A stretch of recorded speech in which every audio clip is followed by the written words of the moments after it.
नमस्कार दोस्तों।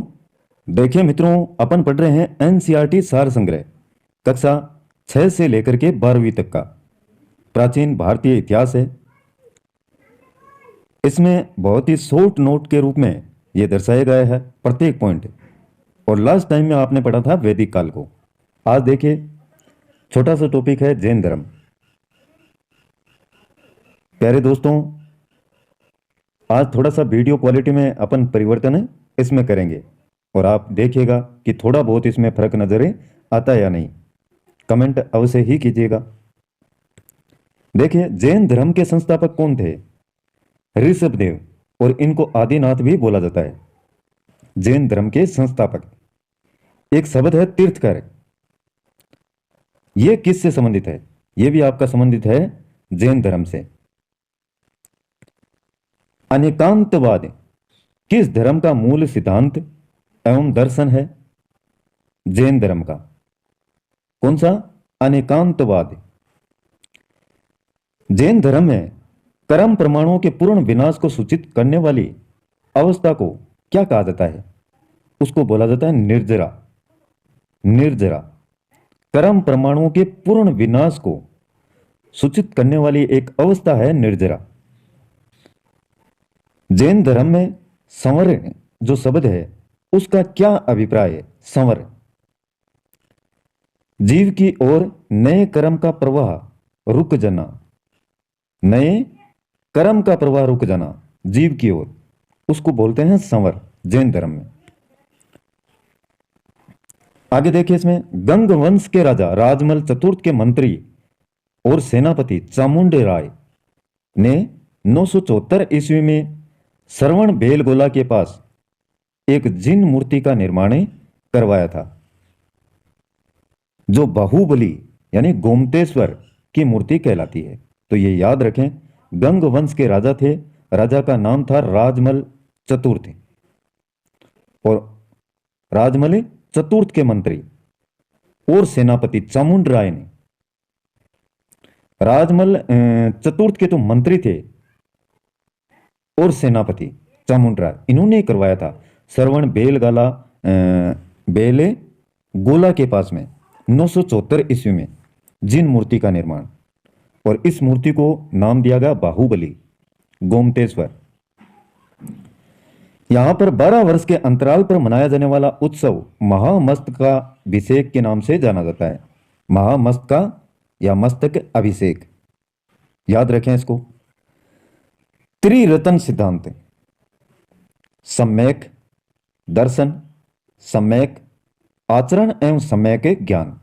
सम्यक दर्शन, सम्यक आचरण और सम्यक ज्ञान, इसको बोलते हैं त्रिरत्न सिद्धांत। और यह आपका जैन धर्म से संबंध रखता है। आजीवक संप्रदाय के संस्थापक मखली गोसाल, मखली गोसाल थे। आजीवक संप्रदाय।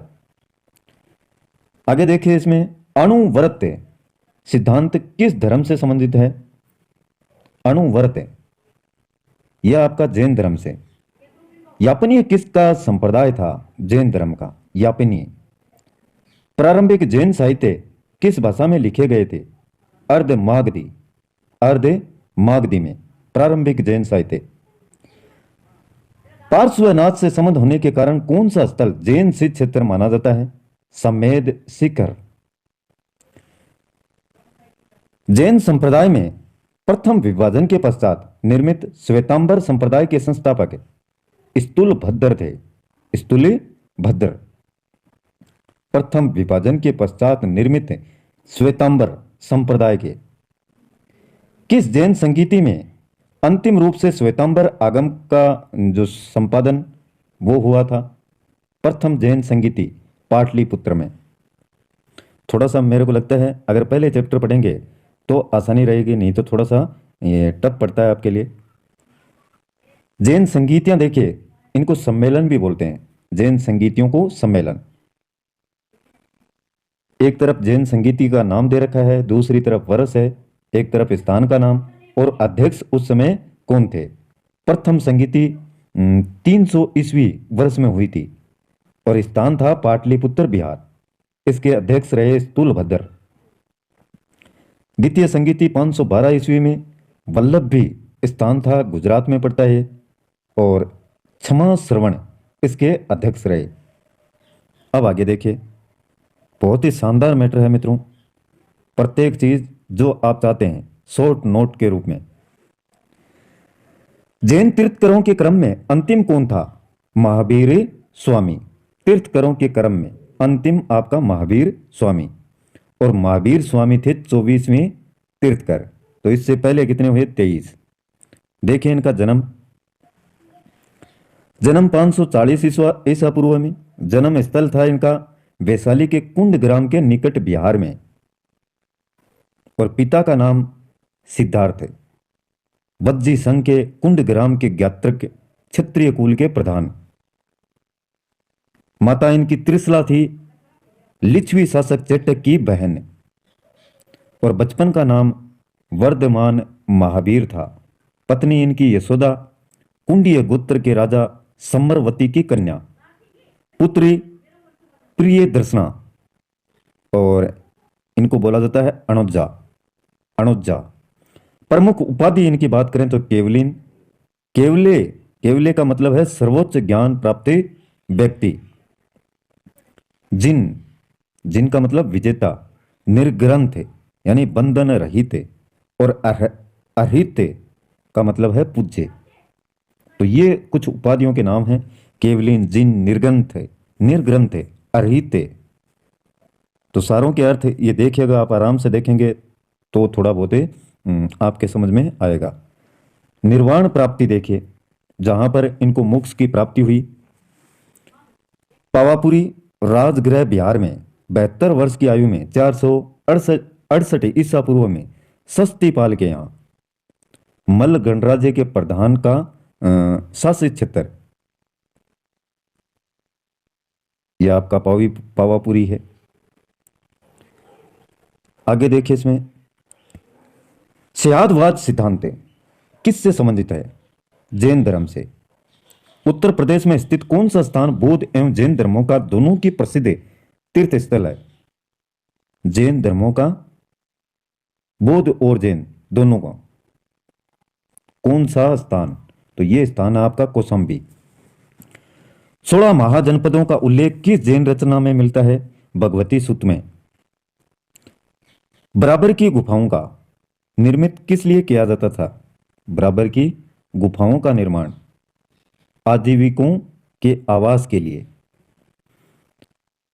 और अगला दे रखा है, पार्श्वनाथ द्वारा प्रतिपादित 4 महावर्तों में महावीर स्वामी ने 5वें महावर्त के रूप में क्या जोड़ा?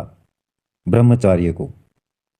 महावीर स्वामी ने अहिंसा, सत्य, अस्तेय यानी चोरी न करना, अपरिग्रह संपत्ति अर्जित न करना और ब्रह्मचार्य पंच महावर्त की शिक्षा दी।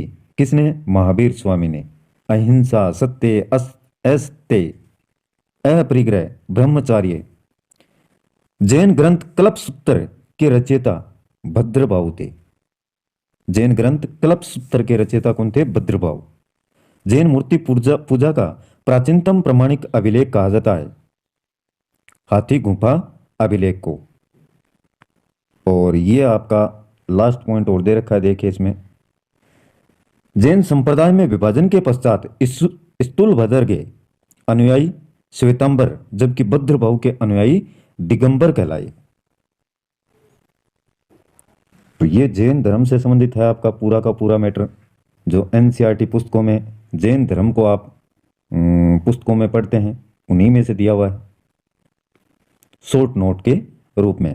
वीडियो पसंद आए तो लाइक कीजिएगा, अपने मित्रों के साथ में शेयर करना, और चैनल को सब्सक्राइब नहीं किया है तो वो भी कर लें, जिससे आने वाले प्रत्येक वीडियो के नोटिफिकेशन आपके मोबाइल की होम स्क्रीन पर आपको लगातार मिलते रहें। आज के लिए बस इतना ही। कल फिर मिलते हैं एक नए वीडियो, नए टॉपिक और नई जानकारी के साथ में। तब तक के लिए जय हिंद, जय भारत।